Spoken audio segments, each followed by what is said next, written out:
Sa pinakamahalaga naming bisita!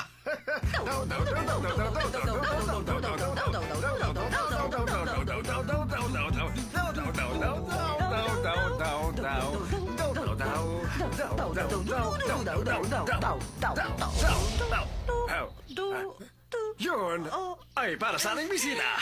Hindi na masaya ang ating anak. Tama ka, sweetheart. Mabuti pa bigyan natin siya ng tsa. Tama, bigyan natin siya ng tsaa. Ano pa hinihintay mo? Sige na, tayo na. Tsaa!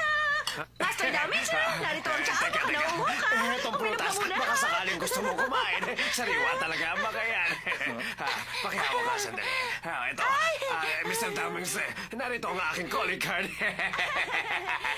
Alam mo, isang malaking karangalan na pumunta ka dito at nalawin kami sa aming bahay.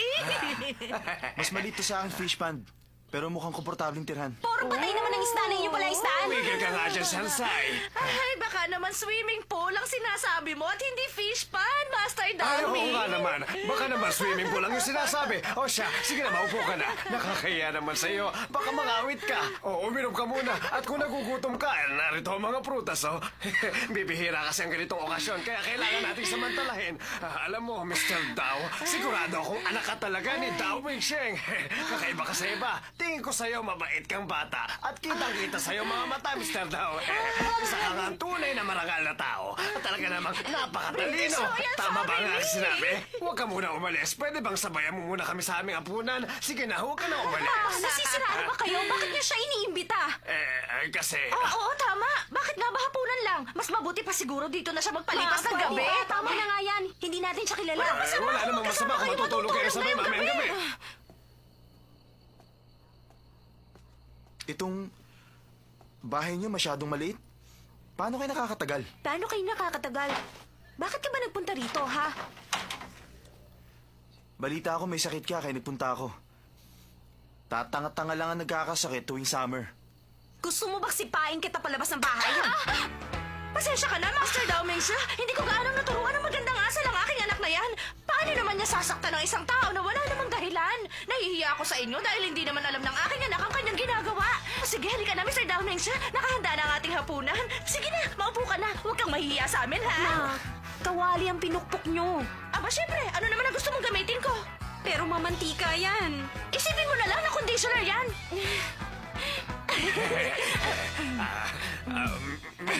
Mr. Damingche, sige na, kumuha ka na. Pasensya ka na hindi mahal ang aming pagkain at hindi naman namin alam kung magugustuhan mo. Teka, ano ba tong isang to? Yan. Gulay. Oo, tama, gulay nga yan. Sa Sige, palagay ko, tikman ang mo. iyong mama ay hindi nagluluto ng ganyang gulay. Tama ba ako? May tagaluto sa aming bahay kaya di nagluluto ang mama ko. Kaya naman pala. Master Damings, alam niyo kasi, ang mama mo ay asawa ng isang presidente. Oo, Kaya tama siya. pagluluto, wala sa isip niya. Sinisiguro na lamang niya na masustansya ang inyong kinakain. Yung sinasabi tama niyong siya. mama mo ay hindi basta asawa ng isang presidente. Isa rin siyang presidente at wala siya sa Taiwan ngayon. Sa bahay, may katiwala kaming tumitingin sa lahat. Bakit hindi mo matawag na mamang yung mama? Alam mo, para kang sira. Sige, hindi na ako magsasalita.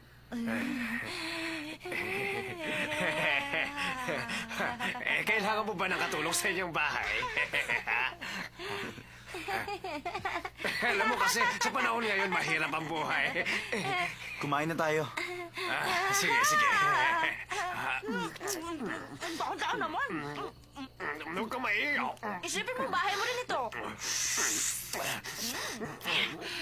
Hindi masyadong masarap. Masarap nga eh.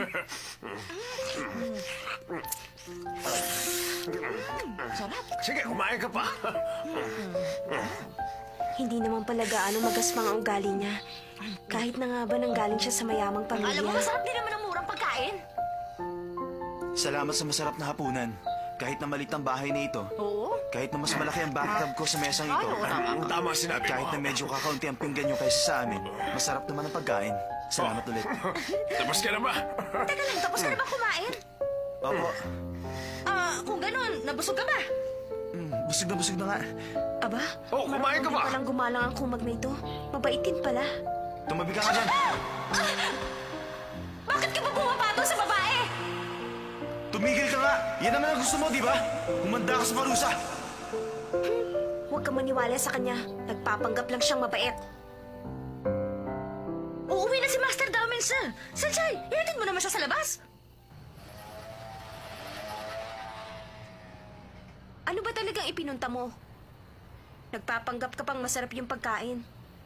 Ako? Hindi ako nagpapanggap, ha? Ngayon lang talaga ako nakatikim ng ganun. Isa pa, talaga namang masarap yon. Alam mo, masaya sa inyo. Simula nang umalis ang kapatid ko, mag-isa na lang ako laging kumakain. Ang bawat pamilya talaga may kanya-kanyang problema. Maraming bagay ang hindi nabibili ng pera. Tulad ng pagmamahalan ng pamilya. Gusto mong pumunta sa Hawaii? Paano ako makakapunta doon? Wala naman akong pera. Nakakainis talagang mahirap. Wala man lang kayong $50,000. Teka lang, Huwag kang mag-alala. Sagot ko na yon. pwede ba? Hindi mo na ako kailangan ipagbayad pa. Sasakay ako sa isang malaking barko at mamamasyal ako. Sasama ako kay Shingho. Sasama ka magbakasyon sa banong yun? Tama ka doon. Ang totoo niyan, di na ako makapaghintay. Pumunta ka sa Hawaii at ako naman sa Taiwan. Okay lang yon, mga 1 linggo tayo hindi magkikita. Total, ayoko naman makita ka. Diyan ka na nga.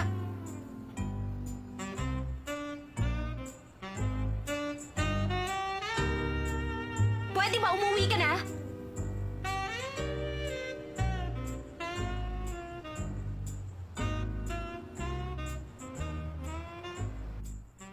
Meitsuo, sabihin mo sa kanilang di na tayo pumunta sa Hawaii.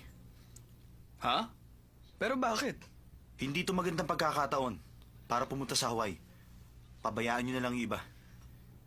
Saan tayo pupunta? Maghahanap ng penguin sa Antarctica o manood ng yelo sa Hokkaido? Sikreto to. Sasabihin ba natin kay Lei? Aba, depende yun sa kanya. Inimbitahan ko nga rin pala si Chin. Sasama daw siya. Pero saan ba tayo pupunta?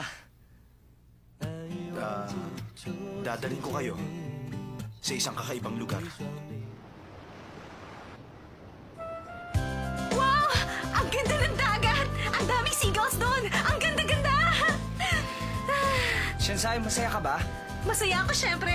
Simula nang pumasok ako sa Inte, palagi ako nagpipigil sa sarili at kailangan palaging handa sa away dahil palaging nakaabangang kaaway. Wala nang panahong magsaya.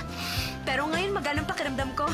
Kahit na medyo masangsang ang amoy ng hangin, pwedeng-pwede na rin sa akin ito. Shensai, yun yung barko. Pwede tayo mamingwit sa gabi dyan. Pero paano tayo mamimingwit dyan? Pag gusto nating mamingwit, sabihin lang natin sa kapitan, pabababain niya ng konti yung barko, tapos pwede na tayo mamingwit. Kaya lang, medyo delikado. Totoo bang yung sinasabi? Siyempre, hindi totoo yun. Hindi mo ba alam na binibiro lang naman kita?